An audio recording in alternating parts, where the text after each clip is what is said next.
Chapter 9, Employee Attitudes and Their Effects.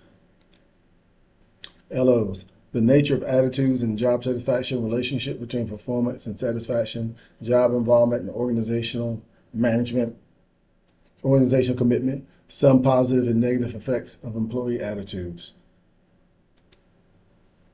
Organizational citizenship behaviors, benefits of studying employee attitudes, design and use of job satisfaction surveys.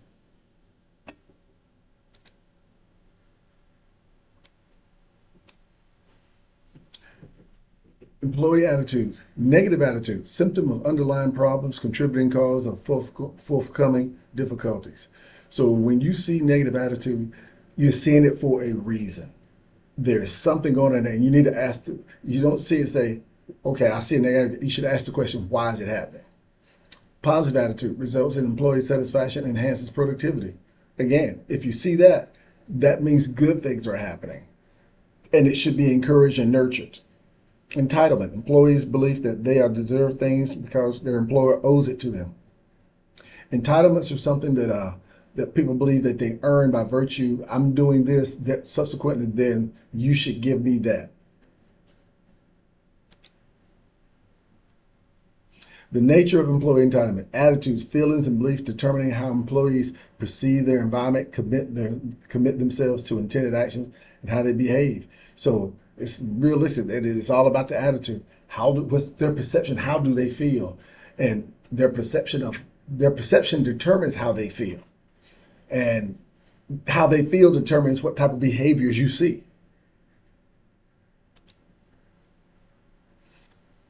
Some employee predispositions, positive affectivity. So found in people who are optimistic, upbeat, cheerful, and courteous. So some people are wired to be different. We're all wired to be different. Some people are naturally wired to be positive, and they are optimistic, upbeat, and cheerful and courteous. That is something that you can use to your advantage in a group as a leader or manager when you have somebody or somebody's like that to take advantage to try to help spread that throughout the group.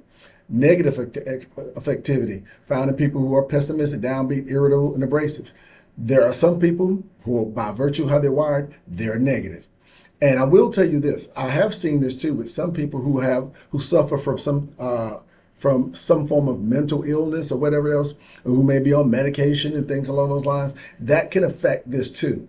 I found in my personal, not professional careers, when there were some people who had some problems with this, some of them were actually being medicated for mental issues that they were struggling with.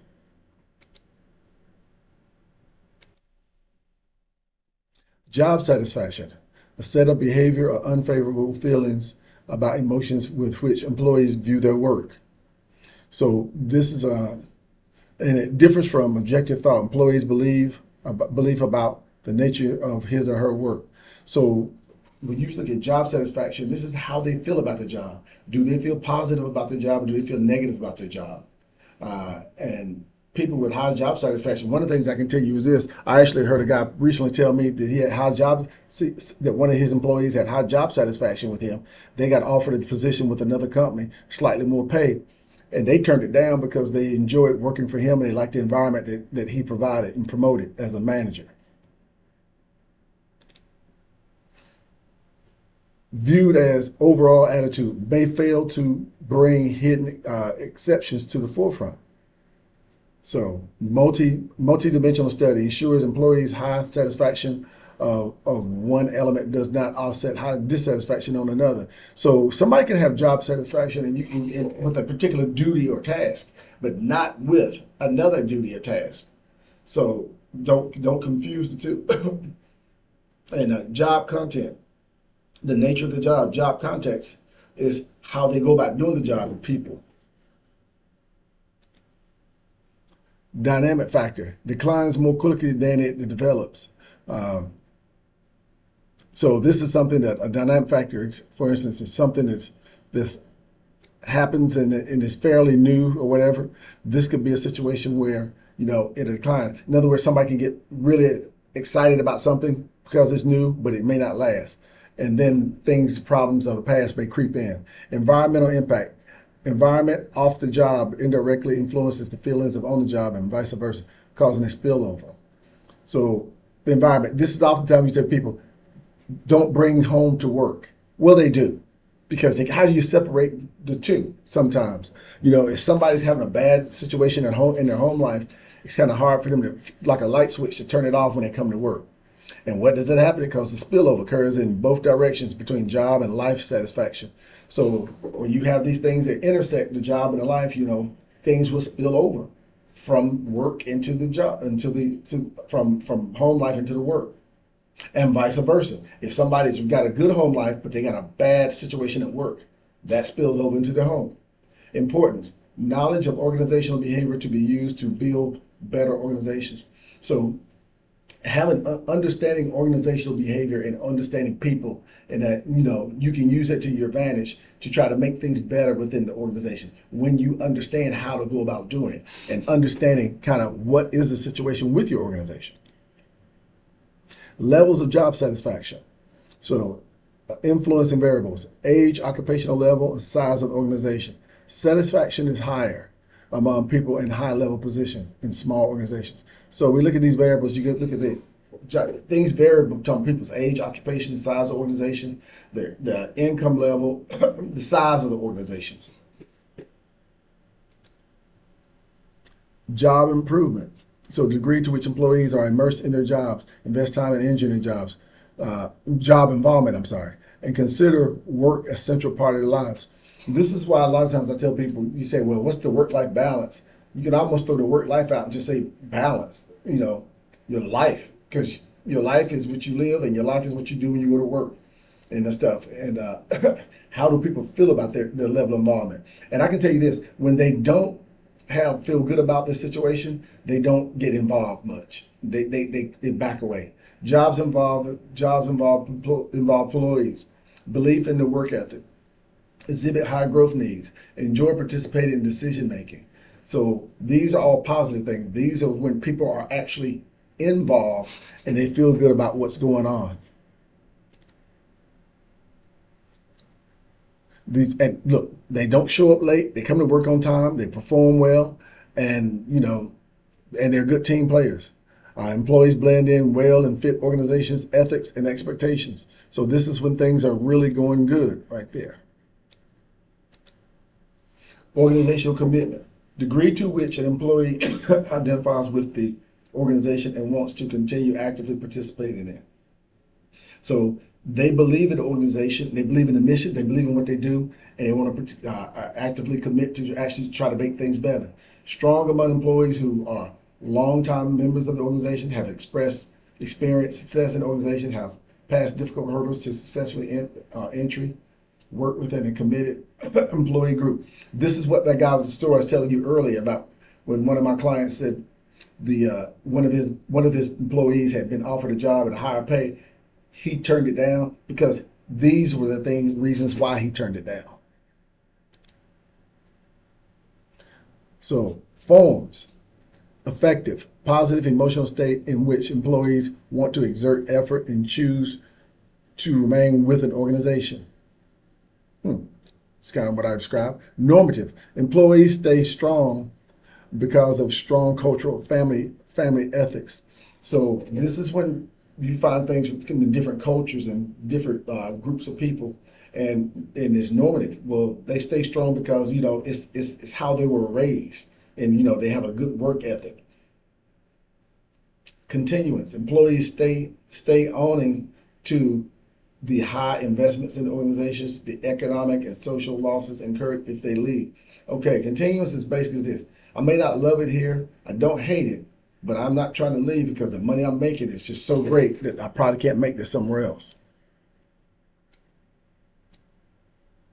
So factors that inhibit and stimulate employee commitment. So inhibitors: so excessive blame and insincere gratitude, failure to follow. A couple of them.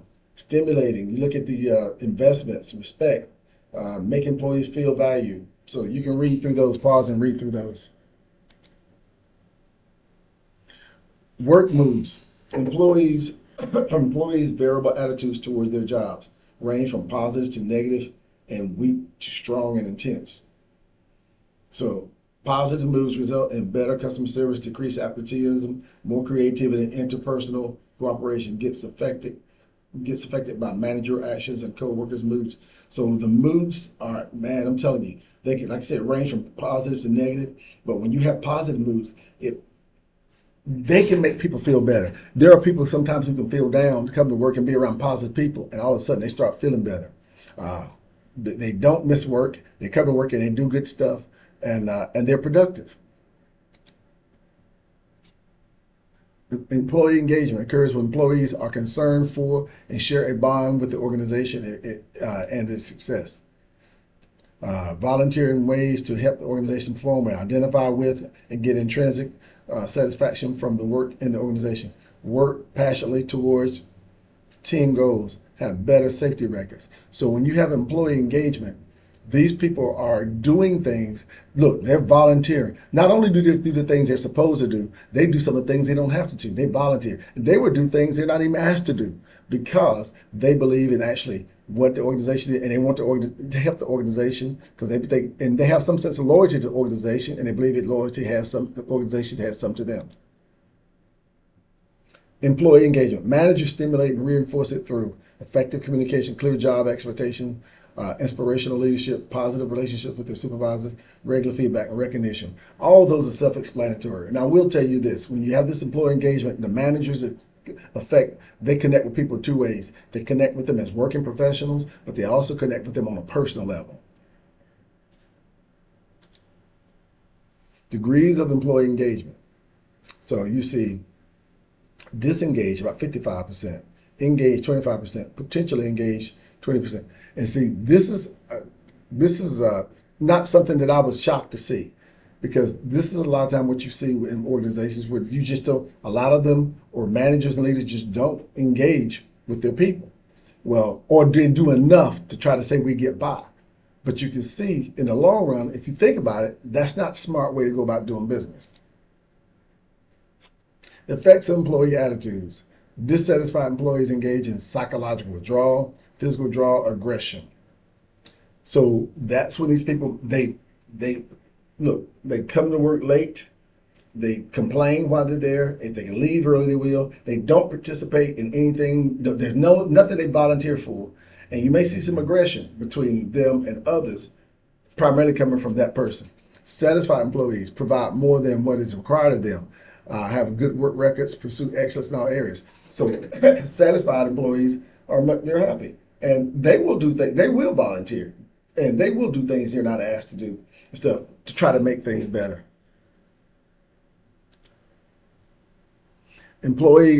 Possible employee responses to dissatisfaction. So when you look at you see constructive, loyalty, and voice. Destructive, negative, and exit. So when you look at this is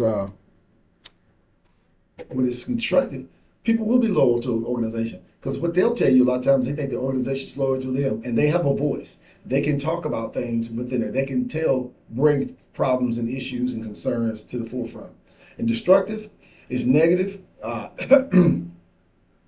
And when you find that these people are like I said, withdrawn, they don't participate, they don't volunteer, they complain a lot, they may be tardy, coming late, and a lot of times you see they will leave organizations. Their attrition rate is higher among those type of people.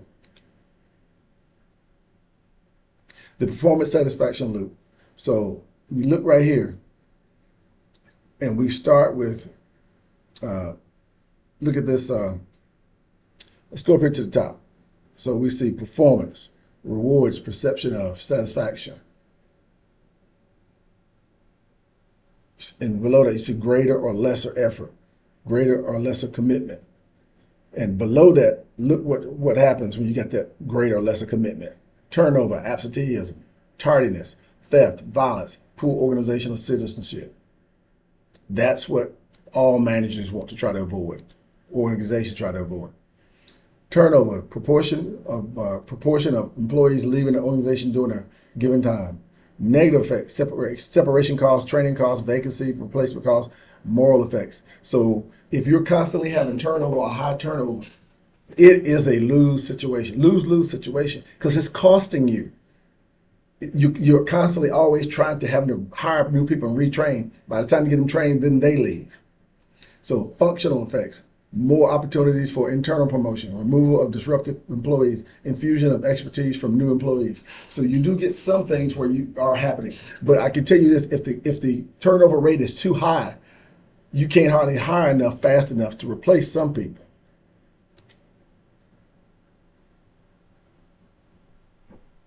So the four products of employee organization. So you look here, see positive, employee stays, uh,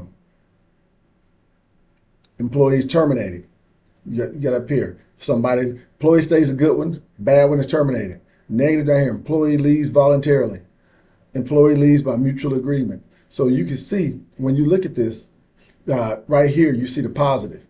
Employee stays, employee leaves voluntarily, which is positive. And you see negative, employees terminated, employee leaves by mutual agreement. So those are not the same, and they have consequences, ladies and gentlemen. They have consequences.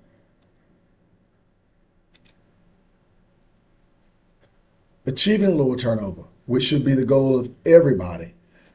Clarify job expectations. Socialize employees about the norms of their behavior. Look for early signs of dissatisfaction. Provide employees with opportunities to excel. Offer recognition and praise. Ensure that employees feel valued. I am going to tell you one of the things that stands out to me the most with this one is actually look for early signs of dissatisfaction. They are there. If you're looking for them, you will find them. If you don't, you won't see them until it's too late. Absences and tardiness. Employees not being present at work due to various reasons. Voluntary absences, prevalent among dissatisfied workers, employees, happen on Mondays and Fridays. So you see, there's a pattern right there. Mondays and Fridays, something always comes up. My dog died. My kid left his homework at home. My son's sick. You name it, they'll come up with that because they're dissatisfied. Involuntary absence caused by legitimate medical personal reasons. Somebody gets sick or hurt, or has to take care of a sick relative. Can be reduced through pre-employment physical exams and work history record checks. So one of the things that they do is try to screen your people before you hire them. If you hire somebody who's sickly and got a whole bunch of problems, they're going to come in the door and automatically start missing days and stuff. This is why some organizations require you to get physicals. So you got prepaid leave. Employees entire accrue time off. So what you find is a lot of times with these type of folks who are dissatisfied, they will use up their leave, their paid leave, exhausted each year. Tardiness, short period absenteeism, ranging. So this is basically when somebody shows up late.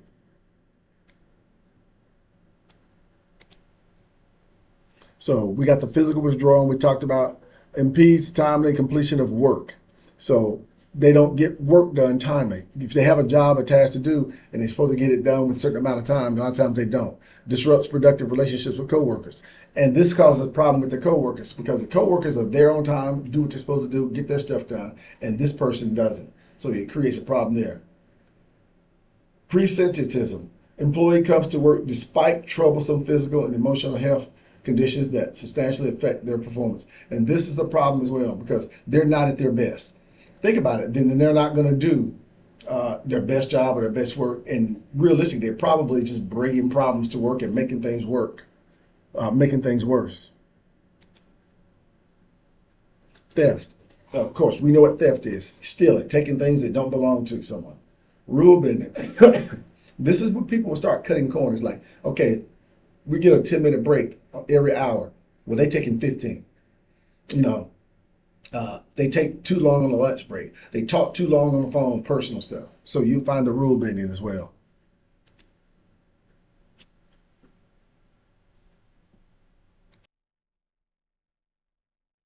Now, when it comes to the rule bending, you see reasons for and reasons against. And you see some of the different reasons right here where people would actually do rule bending right here. But you also see some of the reasons why they wouldn't. And here's the biggest one is fear of loss of job, losing face and with colleagues and stuff. So there's various reasons you can see right there when it comes to for and against.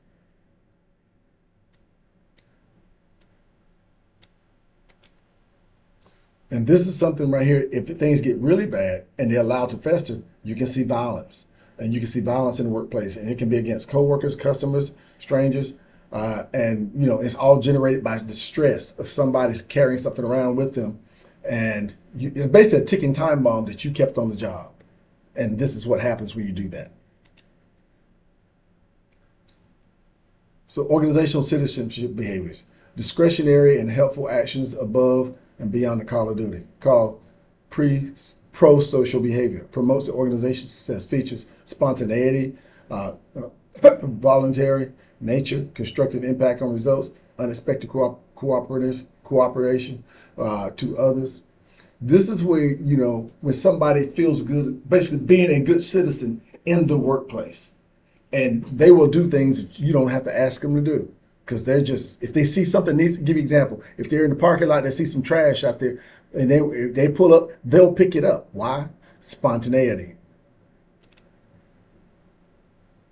Organizational, so displayed by employees who possess personality traits that dispose them to do so, hope to receive special recognition, are attempting image enhancement. So you see different reasons why employees would be this way. Uh, and some of it could be natural, some of it could be for other reasons.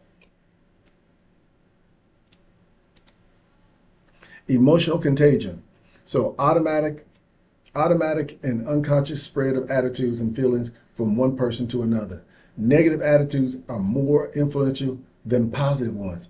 I'm going to say this again. Negative attitudes are more influential than positive ones. If somebody tells somebody something good, he may tell 2 people. Somebody tells somebody bad, he's going to tell 10 people. Strongly expressed attitudes are more contagious than others. So when somebody's really got a point and they really a viewpoint and they feel strong about it, that's more contagious than others, because it's kind of falling almost like what the negative news does. Manages stress on emotional labor to fortify customer satisfaction.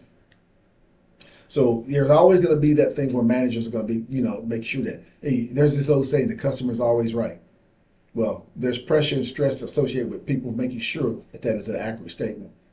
Emotional labor, effort that employees expend to project positive emotions. So this is when you're working at it and you're really trying to show that you have positive emotions about something, this and that. And that's laborious. It's labor intensive. And I also tell you, it's not sustainable long term. Job satisfaction survey. Employees report their feelings toward their jobs and their work environment. Determines general levels and specific areas of satisfaction. So when they tell you this it tells you, do they like their job? Do they like what they're doing? Are there the issues? Are there places where we can improve upon? And what do they think about various programs? Especially if you do them anonymously, so they don't have to put their name to it, then they'll tell you some things. Use of existing job satisfaction information. Information can be obtained through daily contacts and existing data approaches, direct behavioral indicators, turnover, absenteeism, tardiness.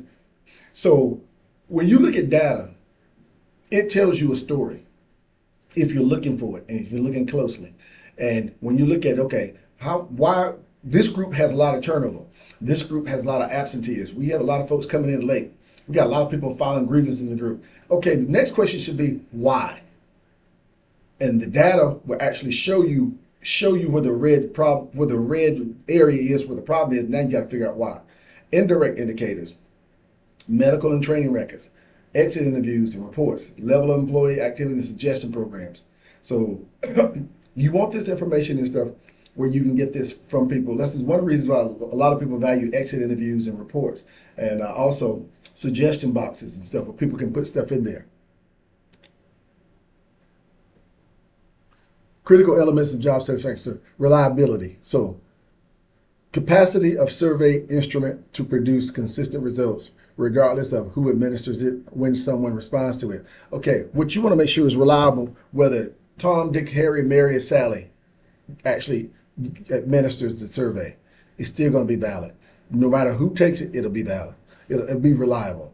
And when it comes to valid, the capacity to measure what is claimed to be measured. So if we're looking at saying, can we determine how many people were tardy and how many people are absentee and stuff? And do we have the stuff that we can actually say it is valid, this is good information?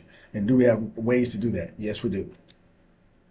Using survey information, communicate the results to the employees. So when you use survey information, make sure when you get the results, compile it, share it with everybody to be transparent, follow up with folks about it, get their feedback from it, and most important, be able to take some action on it.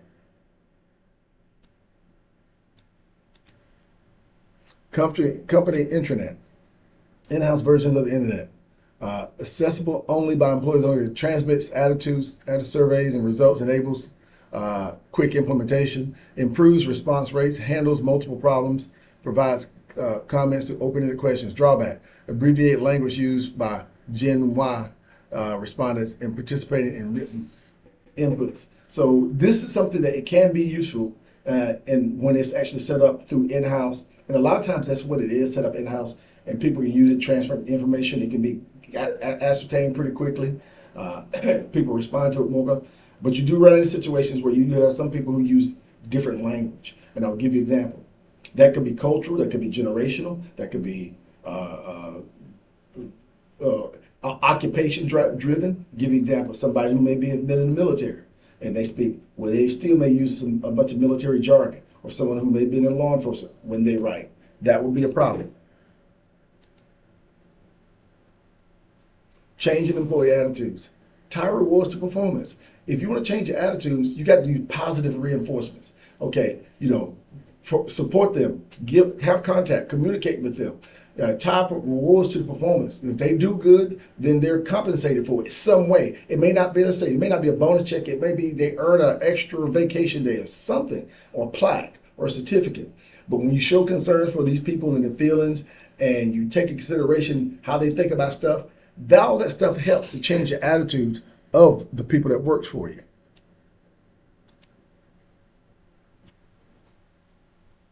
So again, changing the attitudes. Encourage people to be happy about modeling the attitude and reinforcing it.